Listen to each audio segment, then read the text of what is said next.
informed and active participation in government, and works to increase understanding of major public policy issues, educating voters about candidates' views on issues, and stimulating voter interest and participation in the election. The League also influences public policy through education and advocacy.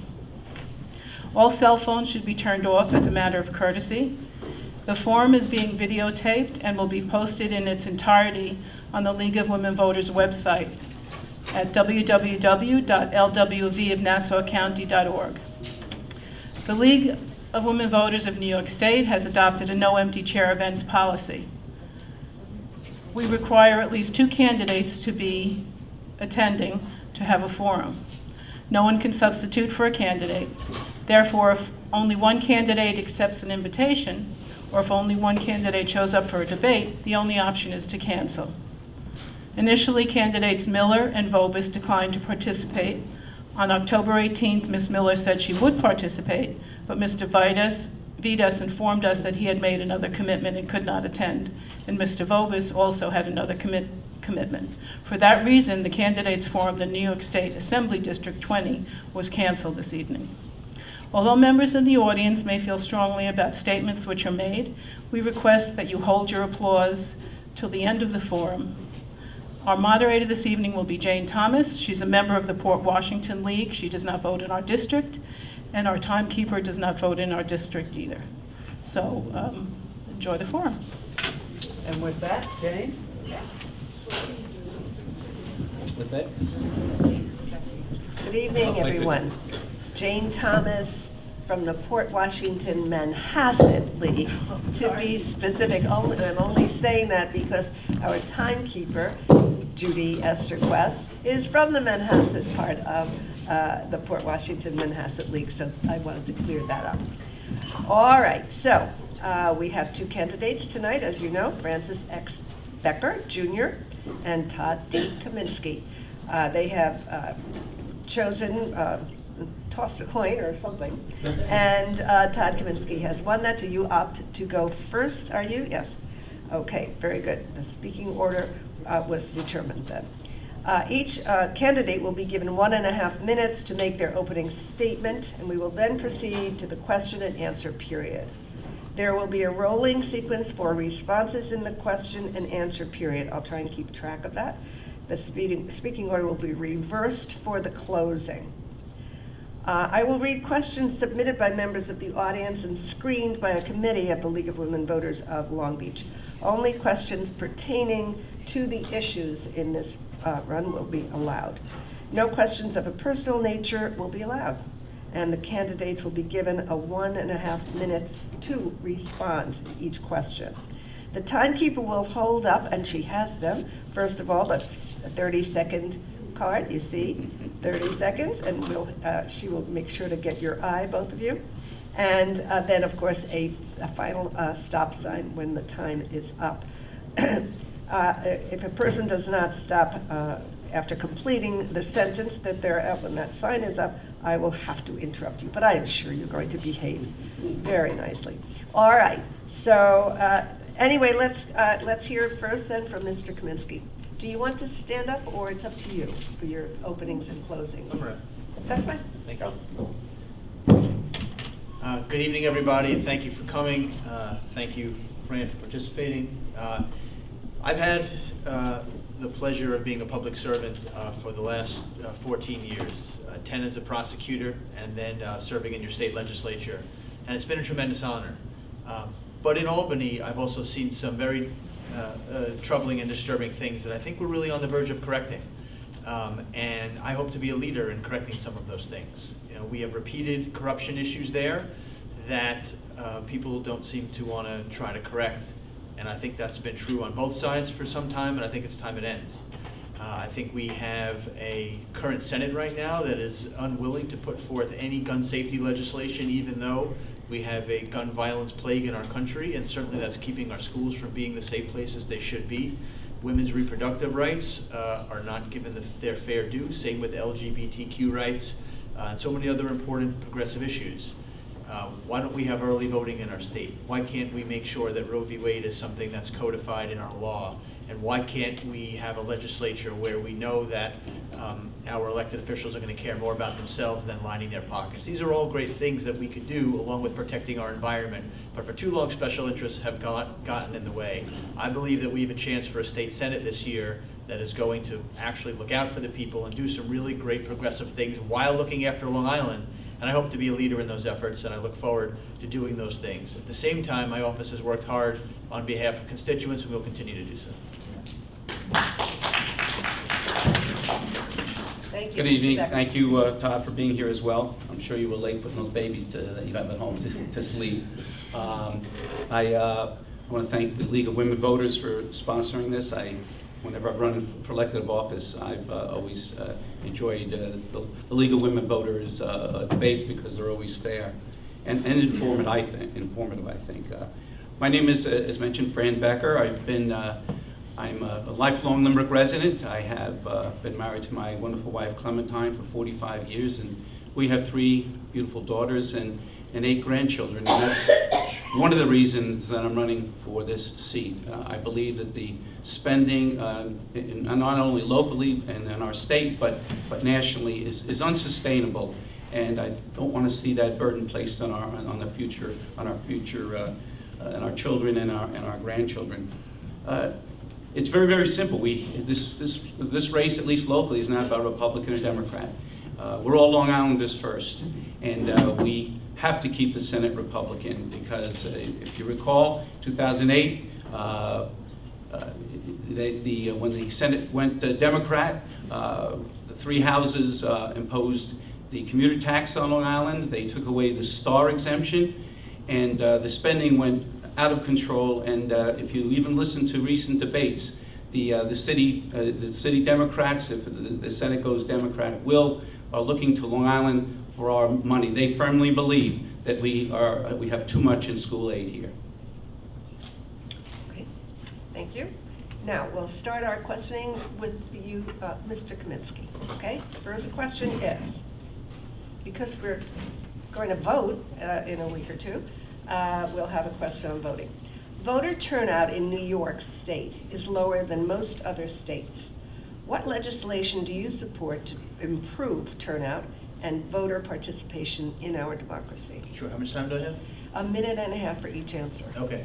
So our voter turnout is quite dismal because we make it hard for people to vote. So I'm a big fan of early voting. I'm a big fan of making it easier for people to register, whether that be automatic registration or at least having it available in more government agencies than the DMV. And I'm certainly in favor of making it easier to get an absentee ballot and easier to change your party registration. Right now, for it to count for an election, you have to do it beyond a year before that election, which I think is way too difficult. But I also think that voter turnout is down because people are really disgusted with what they see in politics and they don't think they can make a difference. And so having real campaign finance reform, where we're getting a lot of the big money out of politics, is important. The maximum donations we can give in New York are so big, $50,000 a person for a county executive race, $11,000 for a Senate race per person. And if you have a primary, it's up to $17,000. People feel that they can't even make a difference. And when it comes to the corruption in Albany, I think people feel like, who cares who's up there? They're all looking out for themselves. And that's why having real ethics reform, meaning getting rid of outside income, getting rid of these campaign finance loopholes, giving more power to our district attorneys so they could go after corrupt officials and white-collar criminals, which they really don't have the power to do now. These are all things we can do to make people feel proud of their government and get involved, and I hope to be a big part of enacting those in this current legislative session. Thank you so much. Mr. Becker, same question. One of the things that's I have no problem with, of course, is early voting. I think that we have dual income families or a husband and wife both working. I think that kind of makes sense. But we've been talking about the lack of participation by people across the country in voting just in general. Not in this room, I'll bet. But for whatever reason, and I tend to agree with Todd somewhat, that people don't believe in their government, and that's part of the problem. But I think that perhaps we have to get our young people involved at a younger age, maybe even in grammar school, and kind of appeal to them and say, it's your civic responsibility to vote. This is something that as an individual, I grew up and always believed in the political process through my grandfather was in Congress and my dad was the mayor of Lynbrook, so I always believed in the political process and its value. I don't think that, I think also sometimes when people don't vote, they're sending a message too, that they're either happy with what's going on in their government, or they're just not interested sometimes. They want to just watch the TV. I don't think you can.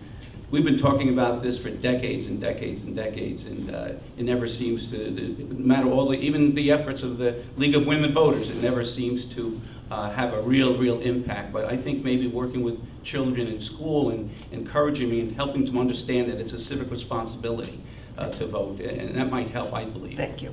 Thank you very much. Okay, next question, you, Mr. Becker. And this is in your opinion. What do you think is the most important bill that's been introduced into the Senate currently, and why? What would you do to ensure its passage or ensure it doesn't pass? Well, currently I would like to answer that question by just saying that on Long Island, taxes continue to rise year in and year out, and it's the biggest challenge that we have, not only for us living in our homes and staying in our homes, but for young people to buy a home and seniors to stay in their homes. And looking forward to this coming election, my greatest fear is if the Senate goes Democrat and there's absolutely no balance of power, and the three houses get hold of the purse strings, taxes are going to go up on Long Island. You can count on it. You can count on it. They look to us, as they did in 2008. There's going to be some other taxes that they're going to plan, and they're going to hit Long Island with them. So when you talk about the most important bill, it could be any number of bills that involve spending, and in particular our school aid. We must make sure we get our fair share of school aid for two reasons. To make sure that our taxes remain reasonable and they don't go up any more than they do every year, and make sure that our kids get the quality education they're entitled to. And the city Democrats, who are the powerhouse, they want our money, and the most important thing I can do up there is be a stopgap and make sure that we keep the Senate Republican, and I will represent Long Island. Thank you. Same question, Mr. Kaminsky. Thank you. So let me just first address the city boogeyman issue.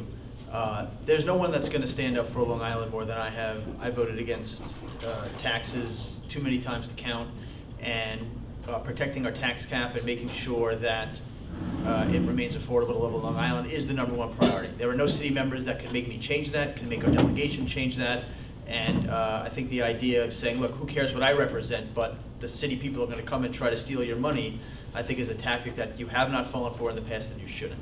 The most important bill that is out there now is a bill that would get rid of outside income for legislators, because you need people up there focused on the public and what's best for you, not hustling around for money and having all types of conflicts of interest. You will then get better healthcare policy, education policy, housing policy, environmental policy, etc. No one expects our Congress people to walk off Capitol Hill and do a closing, or run their cleaners, or be a bookkeeper. But we do that with Albany.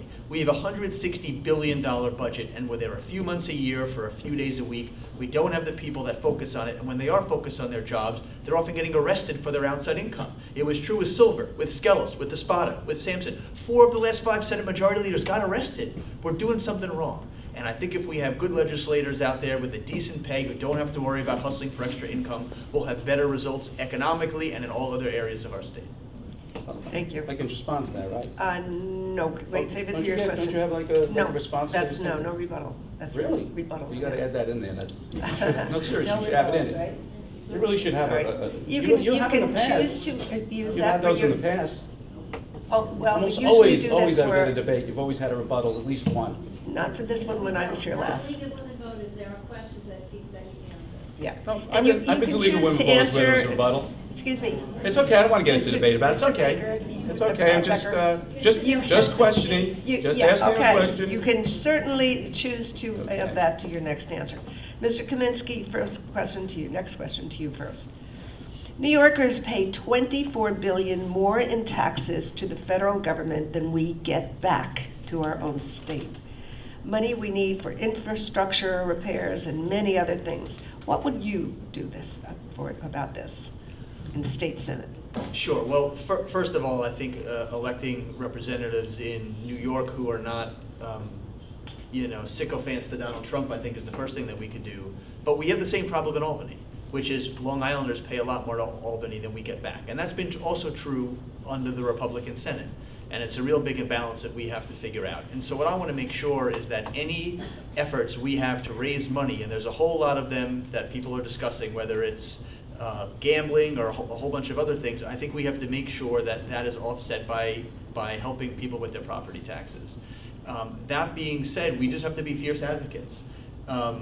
People are talking about subway repairs. Those repairs are critical to my constituents, but so are Long Island Railroad reform. And so we just have to be dogged advocates. I'll give you a quick story. Last year, when the railroad was really bad in January and February, when it was the worst it has been in decades, there was a hearing with Chairman Joe Lota of the MTA. And it was put on a non-session day, so you had to drive up there. And I figured, as one of the most junior senators, that there would be a whole lot of people asking questions, and then maybe I would get a question in about the escalator at the Lynbrook station or something. No one else came. I was the only one there. And I think we've had a lot of people in our delegation who've just given up, who don't stop trying. You just have to be a dogged advocate and push. That's why Nassau Expressway is getting redone. That's why Baldwin's getting $1.5 million for its downtown revitalization. I fight for our constituents and our communities. I'll continue to do that. Great, thank you very much. Mr. Becker, same question. If you want me to repeat it, I can. I'm going to just go back a little bit. We have to obviously continue to fight to get our fair share and return our taxes to us from the federal and Albany. But I just want to disagree with my colleague. To think that a full-time legislator is up in Albany is going to resolve the corruption and all the other problems is truly naive. You're either a responsible and ethical person or you're not. And no matter how many laws you pass up in Albany, how many loopholes you try to close, unless a person is ethical and a responsible person, corruption is always going to be there unless we change the way we approach government in general. And maybe perhaps even people have politicians and elected officials at the beginning of every year, at every session, to make at least a pledge so that they hear themselves say that they're going to not be corrupt and they're going to be honest and serve the people first. My colleague is a good man, and I know that he is. He's a family man. But let me tell you, if he's the only vote left, or the one vote majority in Albany, he's going to be bulldozed. As simple as that. We all know, we saw it, and there's evidence. He calls it a boogeyman, but it's not a boogeyman when it happened in 2008, which wasn't so long ago. There's evidence there in this, and it's fact. You can't get around that. And he can say, if he's the only vote, one vote majority, we're going to lose big time from the city Democrats. It's just a reality. It's as simple as that. Thank you. All right, we'll get more local now and have a question about water. And this is to you, Mr. Becker, Okay. first. What will you do to address the critical issues regarding the Lloyd aquifer, the Lloyd being the lowest and most precious? One of the things that I want to sponsor, and I know my colleague Denise Ford will agree with me 100% on this, I think New York State should have a water czar. We need somebody, every time, I'm sure you read in Newsday or in other places, somewhere that there's a new study or a new problem, the saltwater intrusion, the medical waste coming up on shore. I mean, there is a lot of problems, and for us here on Long Island, water really is everything. We get all our water from the aquifers. I want to go to Albany, and I want to see us have a water czar, one person that oversees everything that has to do with water. I think its time has come. Water is critical for us, and I believe that would be one of the solutions to responding to that problem.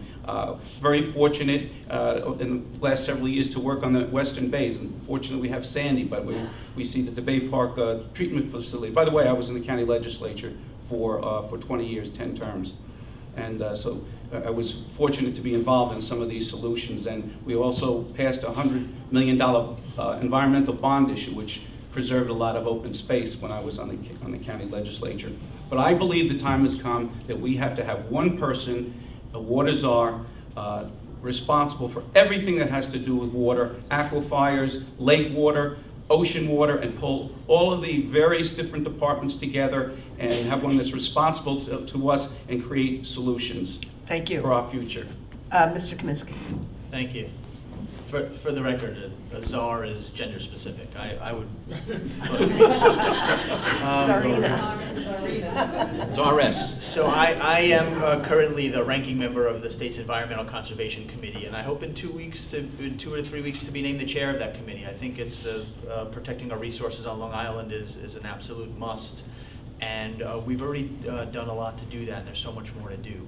I was one of the first people to put in a bill to take dangerous chemicals out of our products. There are so many products that we see right now, chemicals that we're just realizing are carcinogenic, that are in Tide and all types of products that we're not realizing. It's funny, in Long Beach High School in 9th and 10th grade, my science project was about the Lloyd Aquifer. And it continues to be really important. I don't think people realize, especially down here on the coast, that the water we get, we spend very few dollars treating because it's so pure when it comes up. And if we lose that due to saltwater intrusion, it's going to create a major problem here. So we have to be tremendous protectors of that. Right now, the DEC is not even really looking at overpumping. And whether you're a golf course or municipality, there's really no checks on it whatsoever. That overpumping is very damaging. I'd like to see some of the big money that we're going to be getting in the state devoted toward clean water infrastructure. And there's a lot more we have to do. I'm proud to be part of the Bay Park treatment plant outfall pipe, which is going to do a lot. But we need a tremendous focus on our water, and I'm going to be a leader in that effort. Thank you very much. Staying with you, here's the next question, is more on a state level. What is your position on fracking and the infrastructure to move fracked gas in New York State? Sure. So fracking has been banned. It will be banned, and there's no fracking or moving of frack gas that's going to be happening. To the extent there's still infrastructure left, it's going to be phased out, and it's not going to be there. You know, we have to go forward in the state and not backward. And there's a really great example happening right off the coast of Long Beach that illustrates my efforts, which parallel the state's efforts in this. Just off our coast, they wanted to have a proposed liquefied natural gas terminal that would have allowed massive ships to unload tons of fossil fuels right off our shores. It was dangerous, especially after Hurricane Sandy and knowing what could happen out there. And we're just pushing our state in the wrong direction. We got literally, our advocacy got Governor Cuomo to come down to the Long Beach Recreation Center and veto that proposal. And in that same space, literally in that footprint, an RFP was just put out for 800 megawatts of wind power. That's exactly what we need to be doing in our state, investing in renewable energy like wind and like solar.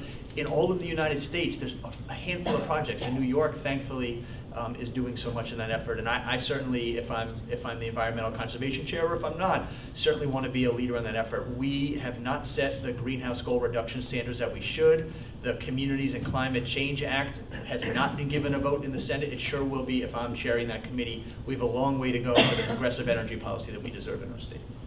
Thank you. Mr. Becker.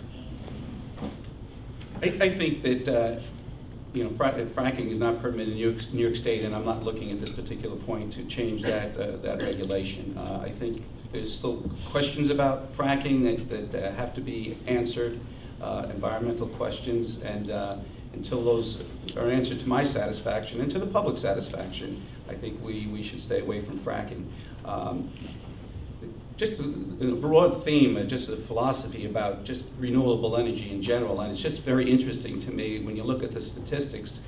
Despite the fact all of the money that's spent, the wind energy, which is really, really expensive to build the towers in the ocean and so forth, and the windmills in the ocean, and solar energy, maybe perhaps a statistic I read said that only 2% of our energy currently comes from renewable sources.